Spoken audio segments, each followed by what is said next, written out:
తాకట్లో ఉన్న బంగారాన్ని విడిపించి ఆ రోజున మార్కెట్ ధర కట్టి మిగిలిన డబ్బును మీకు అందిస్తుంది కొమ్మూరి గోల్డ్. వెళ్ళి లాభంగా రండి సినిమా గురించి, అందులో ఒక క్యారెక్టర్ గురించి నాది సీరియస్ క్వశ్చనే. అంటే మీరు మీ ఎక్స్పీరియన్స్ మొత్తం చెప్పాలి ఆ క్యారెక్టర్ గురించి. ఇలా ముగ్గురు జాబ్స్ పోయిన తర్వాత బెంగళూరులో నాకు ఒక రిచ్ ఫ్రెండ్ ఉన్నారని చెప్పి ఒక ఫ్రెండ్ దగ్గరికి పోతాడు. ఆ ఫ్రెండ్ ఎవరంటే రవితేజ గారు. చాలా చిన్న క్యారెక్టర్, అంటే అప్పటికి ఇంకా ఆయన హీరోగా ఎస్టాబ్లిష్ అవ్వలేదు. అంత చిన్న క్యారెక్టర్ చేసిన రవితేజ గారు తర్వాత కాలంలో ఇప్పుడు మాస్ మహారాజా అయిపోయారు. సో ఆ టైంలో ఎలా ఉండేవారు ఆయన? అసలు జోయిల్గా ఇప్పుడు ఎలా ఉంటున్నాడు స్క్రీన్ మీద ఆయన రియల్ లైఫ్ కూడా అదేనండి సార్. అసలు ఈగోగా ఉండటం కానీ లేకపోతే మాట్లాడకుండా స్టైలిష్గా ఉండటం అదేమి లేదండి. అది ఇప్పుడు అప్పుడు ఎలా ఉన్నాడు ఆయన, ఇప్పుడు అలా ఉన్నాడు సార్. అంటే చాలా జోయిల్గా ఉంటాడు సార్ మనిషి. చెట్లోకి వస్తానే అలా భుజమే చేసే అలా ఉంటాడు. ఇప్పటికీ అప్పుడు ఎలా ఉన్నాడు, ఇప్పుడు ఎలా ఉన్నాడు. ప్లస్ ఆ క్యారెక్టర్ ఆయనకి చాలా ప్లస్ అయింది. ఎందుకు ప్లస్ అయిందంటే సార్, సమాజంలో 70% వాళ్ళే ఉన్నారు. అవతల వాళ్ళని మోసం చేసి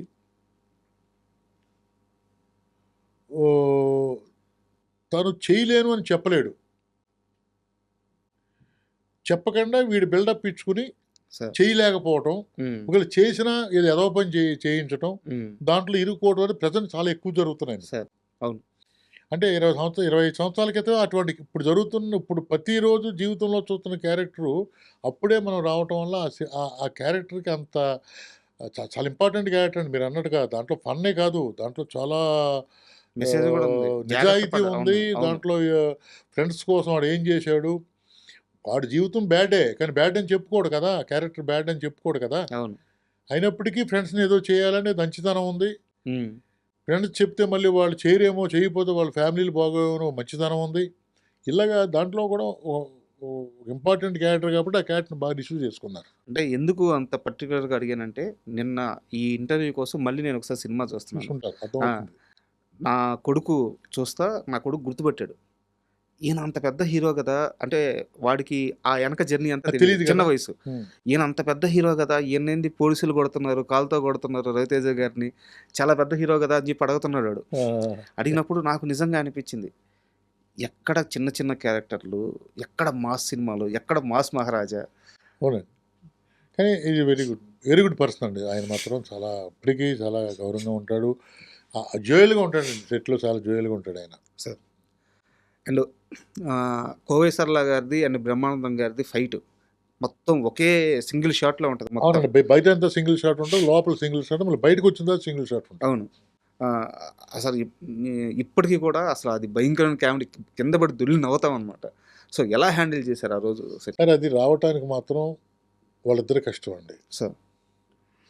యాక్చువల్గా సార్ అది మన బ్రీతింగు, టైమింగు, ఒకసారి చేస్తే అలసిపోయి రెండోసారి చేయలేం అనుకునే. ఇప్పుడు హీరో అనుకోండి సార్, బాగాలేదు అంటే రెండోసారి, మూడోసారి, నాలుగోసారి, 10 సార్లు లేదు 1 మోర్ చేద్దాం సార్ అంటారు. ఇప్పుడు కామెడీ చేసి ఆర్టిస్టులు జనరల్గా సరిపోతులే మేము చేసాం కదా అనుకుంటారు, కానీ దానికి మాత్రం చెప్పాలండి, ఇద్దరికి హ్యాట్స్ ఆఫ్ అండి. బ్రహ్మానందం గారు ఫస్ట్ చేసారండి వాళ్ళు సార్. సీన్స్ చదివాను, ఇలా ఉన్నాయా ఇలా ఉన్నాయా, ఇక్కడి నుంచి స్టార్ట్ అయ్యి ఇలా కట్ అవుద్దని చెప్పాను. చేశారు. చేసిన తర్వాత నాకైతే అది నచ్చలేదు సార్.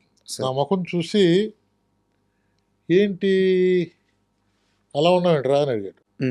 నాకు అంతగా లేదు, చేస్తే బెటర్గా ఉంటుంది చెప్పు, దాంతో మాట చెప్పు అంటే ఆవిడతో మాట చెప్పు. సరే ఇలా సరే అన్నారు, ఇద్దరు చూసుకున్నారు, చేద్దాం అనుకున్నారు. ఏం కావాలో చెప్పన్నారు, చెప్పాను. అలా దాంట్లో సరైన ఇది లేదు, ఏదో చేసేసామన్నట్టుగా ఉంది, నాకు ఇది చేశారు సార్. అంటే ఫస్ట్ సెకండ్ సైడ్ చేయడమే గొప్ప. అంటే మనిషి అలసిపోతాడు కదా, 10 నిమిషాలు టైం ఇమ్మన్నారు, ఇచ్చారు, చేశారు. సెకండ్ టైం కూడా నా ముఖం హ్యాపీగా ఓకే అని చెప్పలేకపోయాను. పిలిచాడు, ఏంటి ఓకే చెప్పలేదేంటి అని అన్నాడు. లేదన్నయ్య, నాకు ఏదో మిస్ అవుతుందన్నయ్య, ఇది చాలా ఇంపార్టెంట్ సీను, జీవితంలో సినిమా చరిత్ర ఉన్నంతకాలం నిలిచిపోయే సీన్ ఇది. కరెక్ట్. ఎందుకంటే ఒక భార్య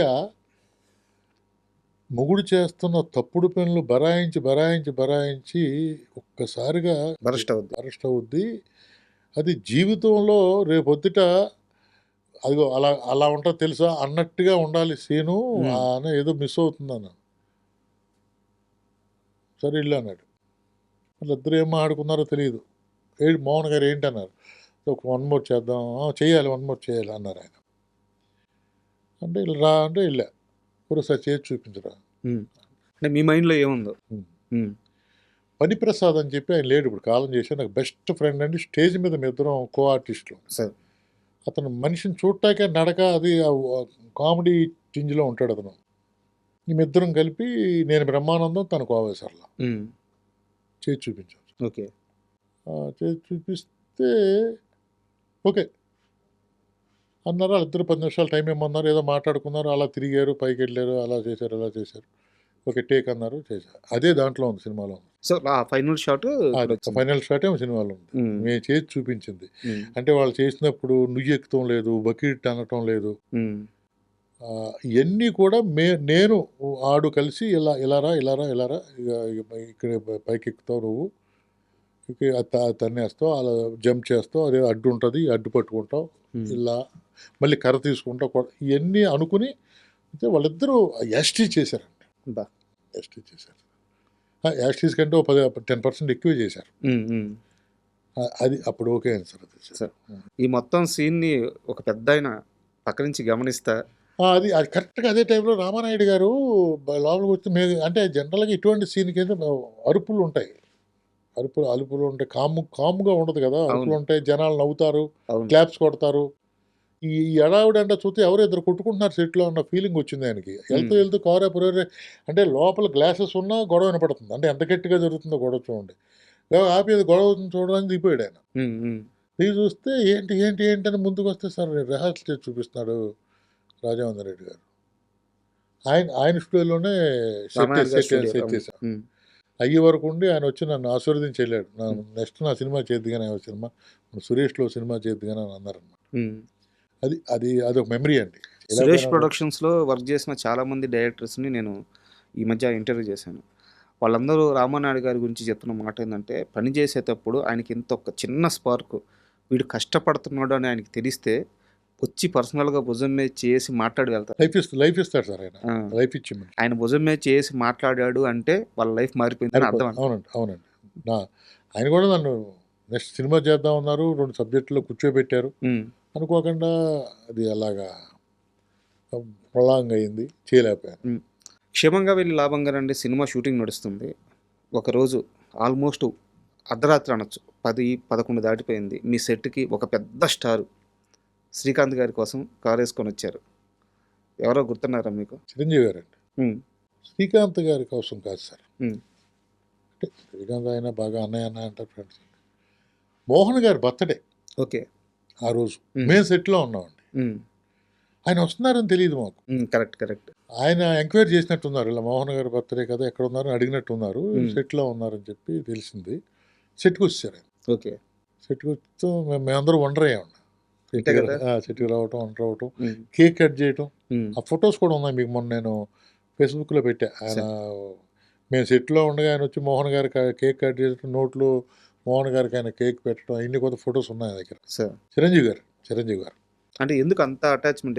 అటాచ్మెంట్ అంటే సార్, చిరంజీవి గారికి అటాచ్మెంట్ ఏముంది సార్. ఆయన హిట్లర్ అనే సినిమా ప్రొడ్యూసరు, పెద్ద ఆయన, గౌరవం ఇవ్వాలి. ఆయన బర్త్డే మద్రాసులో ఉంటే మనం వెళ్ళొచ్చు, వెళ్ళలేకపోవచ్చు. ఇక్కడ హైదరాబాద్లోనే ఉన్నారు. ఏముంది, వెళ్ళి 10 నిమిషాలు కనిపించొద్దామని ఆయనలో ఉండటం మంచితనం సార్. బయట చాలామంది చిరంజీవి గారు సినిమా చేసిన తర్వాత డైరెక్టర్స్ని పట్టించుకోరు, అది ఇది అని చెప్పి ఒక నెగిటివ్ టాక్ స్ప్రెడ్ చేస్తా ఉంటారు. బ్యాడ్ అండి. ఎందుకు పట్టించుకోరండి హీరోస్? మీరు హీరో, నేను సినిమా చేశాను అంటే సినిమా చేసిన రాపోర్ట్ సినిమా లేనప్పుడు ఉండదు కదండి. మీ పనిలో మీరు ఉంటారు, నా పనిలో నేను ఉంటాను. మళ్ళీ కనిపిస్తే మాట్లాడతారుగా. అంటే ప్రతిరోజు పిలిచి భుజం మీద చేసి కాఫీ ఇవ్వాలా ఏంటి హీరో? నెగిటివ్గా అలాగే చెప్పుకుంటూ ఉంటారు సార్. సంజీవ్ గారు డైరెక్టర్ చూడరు, పొట్టు, అదంతా రాంగ్ అండి, రాంగ్ న్యూస్. ఎవరో బతాకాని ఏం పని లేకుండా భోంచేసి అరిగే వరకు చెప్పుకునే కౌరులు తప్పండి. చిరంజీవి గారు డైరెక్ట్‌ని చూడు, ప్రొడ్యూసర్ చూడు, అసలు హీరో అన్నవాడు అసలు వాళ్ళందరూ ఉండరు. అసలు చిరంజీవి గారు అటువంటి మనిషే కాదు. ఎవరైనా ఉంటే ఉన్నారేమో. కానీ చిరంజీవి గారు అటువంటి మనిషే కాదు. ఆయన ఉంటా ఈ స్థాయి ఆయన స్థాయి ఏంటండి ఈ రోజుని? చిరంజీవి గారి గురించి పేరు తలుచుకుంటా కూడా అర్హత ఉండే మనిషి అయ్యాడాయన. సార్ కొన్ని లక్షల మంది, కోట్ల మంది ఆయన కోట్ల followers. అంటే చిరంజీవి గారిని ఒక మాట అన్నా తలుచుకున్నా నీకు అర్హత కావాలి. సార్ ఆ స్టేజ్‌లో ఉన్న ఆయన్ని పట్టించుకోరు, గిట్టించుకోరు అంటే ఇదంతా ట్రాష్ అండి. ఆ మాటలు పట్టించుకోకూడదు అనవసరం. సార్